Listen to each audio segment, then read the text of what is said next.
Why did the United States attack Libya, Iraq, Afghanistan, and Yemen? Why are U.S. operatives helping to destabilize Syria? And why is the United States government so intent on taking down Iran, in spite of the fact that Iran has not attacked any country since 1798? And what's next?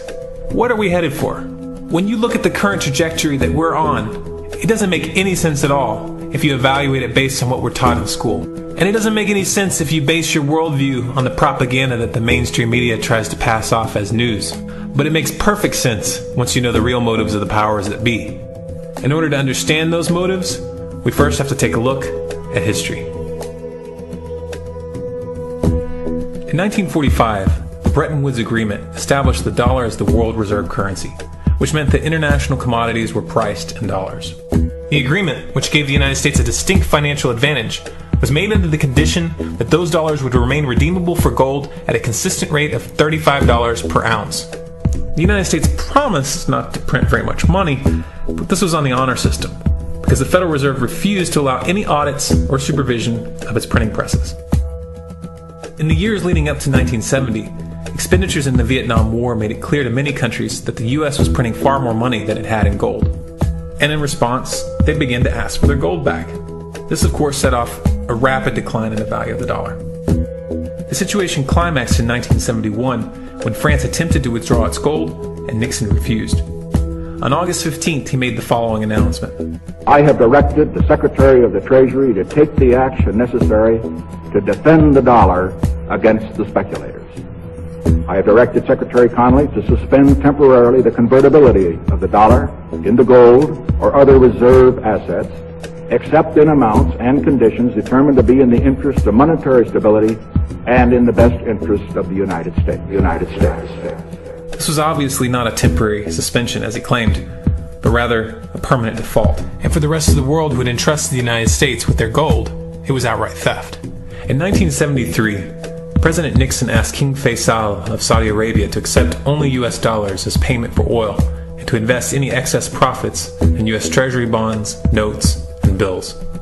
In return, Nixon offered military protection for Saudi oil fields. The same offer was extended to each of the world's key oil-producing countries, and by 1975, every member of OPEC had agreed to only sell their oil in U.S. dollars. The act of moving the dollar off of gold and tying it to foreign oil instantly forced every oil-importing country in the world to start maintaining a constant supply of Federal Reserve paper. And in order to get that paper, they would have to send real physical goods to America.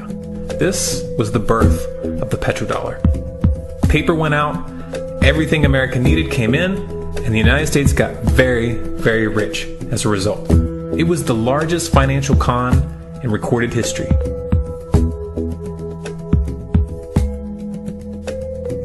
The arms race of the Cold War was a game of poker.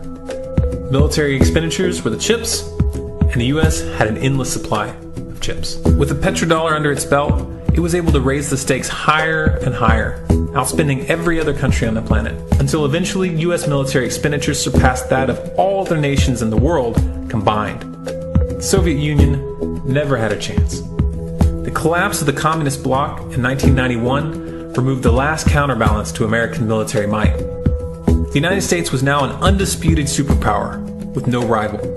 Many hoped that this would mark the beginning of a new era of peace and stability. Unfortunately, there were those in high places who had other ideas. Within that same year, the U.S. invaded Iraq in the First Gulf War. And after crushing the Iraqi military and destroying their infrastructure, including water purification plants and hospitals, crippling sanctions were imposed which prevented that infrastructure from being rebuilt. These sanctions, which were initiated by Bush Sr. and sustained throughout the entire Clinton administration, lasted for over a decade and were estimated to have killed over 500,000 children. The Clinton administration was fully aware of these figures. We have heard that 500,000 children have died. I mean, that's more children than died in Hiroshima. And you know, is the price worth it? I think this is a very hard choice, but we think the price is worth it. Miss Albright, what exactly was it that was worth killing 500,000 kids for? In November of 2000, Iraq began selling its oil exclusively in euros. This was a direct attack on the dollar and on U.S. financial dominance, and it wasn't going to be tolerated. In response, the U.S. government, with the assistance of the mainstream media, began to build up a massive propaganda campaign claiming that Iraq had weapons of mass destruction and was planning to use them. In 2003, the U.S. invaded, and once they had control of the country, oil sales were immediately switched back to dollars. This is particularly notable due to the fact that switching back to the dollar meant a 15 to 20% loss in revenue due to the euro's higher value. It doesn't make any sense at all unless you take the petrodollar into account. So I came back to see him a few weeks later, and by that time we were bombing in Afghanistan. I said, "Are we still going to war with Iraq?" And he said, "Oh, it's worse than that." He said, he reached over on his desk, he picked up a piece of paper, he said, I just got this down from upstairs, meaning the Secretary of Defense's office today, and he said, "This is a memo that describes how we're going to take out 7 countries in 5 years, starting with Iraq and then Syria, Lebanon, Libya, Somalia, Sudan, and finishing off Iran." Let's take a look at the events of the past decade and see if you see a pattern. In Libya, Gaddafi was in the process of organizing a bloc of African countries to create a gold-based currency called the dinar, which they intended to use to replace the dollar in that region. US and NATO forces helped destabilize and topple the Libyan government in 2011, and after taking control of the region, US armed rebels executed Gaddafi in cold blood and immediately set up the Libyan Central Bank. Iran has been actively campaigning to pull oil sales off of the dollar for some time now, and it has recently secured agreements to begin trading its oil in exchange for gold. In response, the US government, with mainstream media assistance, has been attempting to build international support for military strikes on the pretext of preventing Iran from building a nuclear weapon. In the meantime, they established sanctions which US officials openly admit are aimed at causing a collapse of the Iranian economy. Syria is Iran's closest ally, and they are bound by mutual defense agreements. The country is currently in the process of being destabilized with covert assistance from NATO, and though Russia and China have warned the United States not to get involved, the White House has made statements within the past month indicating that they are considering military intervention. It should be clear that military intervention in Syria and Iran isn't being considered. It's a foregone conclusion, just as it was in Iraq and Libya. The U.S. is actively working to create the context which gives them the diplomatic cover to do what they already have planned. The motive for these invasions and covert actions becomes clear when we look at them in their full context and connect the dots. Those who control the United States understand that even if a few countries begin to sell their oil in another currency, it will set off a chain reaction and the dollar will collapse.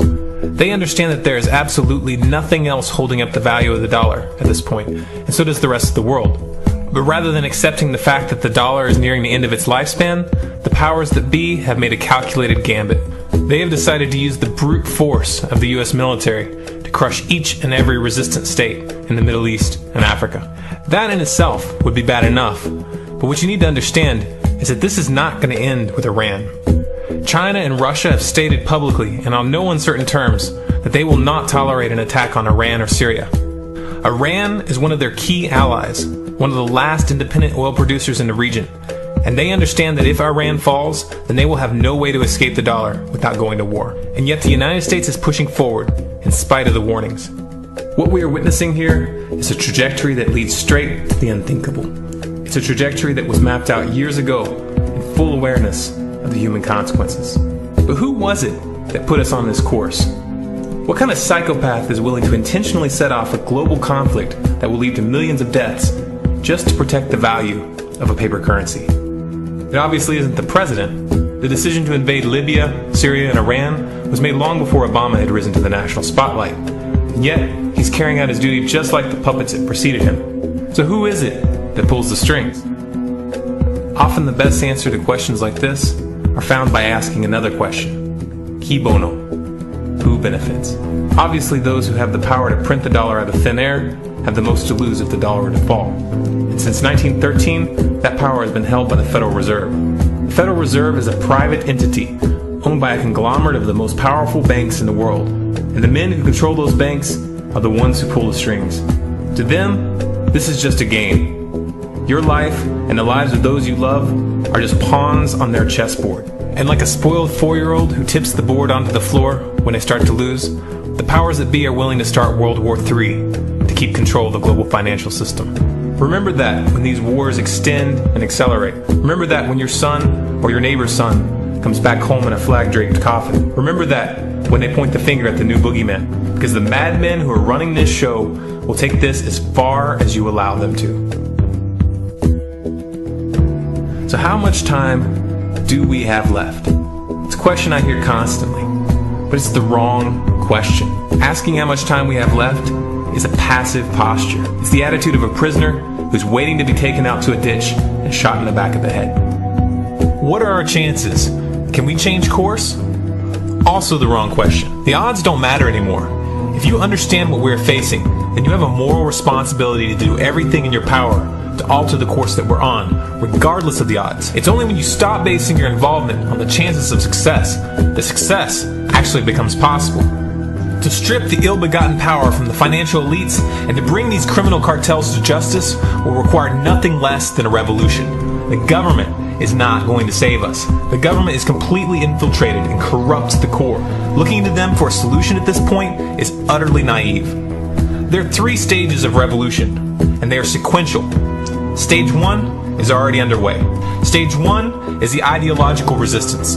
In this stage, we have to actively work to wake up as many people as possible about what is happening and the direction we're headed. All revolutions originate from a shift in the mindset of the population, and no other meaningful resistance is possible without it. Success in this stage of the game can be measured by the contagion of ideas. When an idea reaches critical mass, it begins to spread on its own and seeps into all levels of society.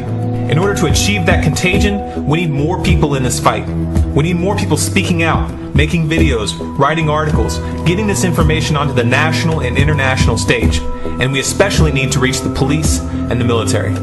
Stage 2 is civil disobedience, also known as nonviolent resistance. In this stage, you put your money where your mouth is, or more accurately, you withhold your money and your obedience from the government, and you do everything in your power to bring the gears of the state to a halt. Practiced in mass, this method alone is often enough to bring a regime to its knees. However, if you fail at this stage, Stage 3 is inevitable. Stage 3 is direct physical resistance. Direct physical resistance is the last resort, and it should be avoided and delayed as long as possible, and it should only be invoked after all other options have been thoroughly exhausted. There are those who talk tough and claim that they will resist when the time comes, but what those people fail to realize is that if you are inactive during the first 2 stages and save your efforts for the last resistance, then you will fail. When the Nazis were moving door to door, dragging people out of their homes in Germany, that was the time to fight back physically. But due to the lack of ideological resistance and civil disobedience leading up to that moment, even an armed uprising would have likely failed at that point. An armed uprising can only succeed if the people have established an attitude of active resistance. And active resistance is only possible after their minds have broken free from the mainstream propaganda. If you want to fight back, it's now or never. You're not going to get another chance, and the stakes are far higher than they were in Nazi Germany.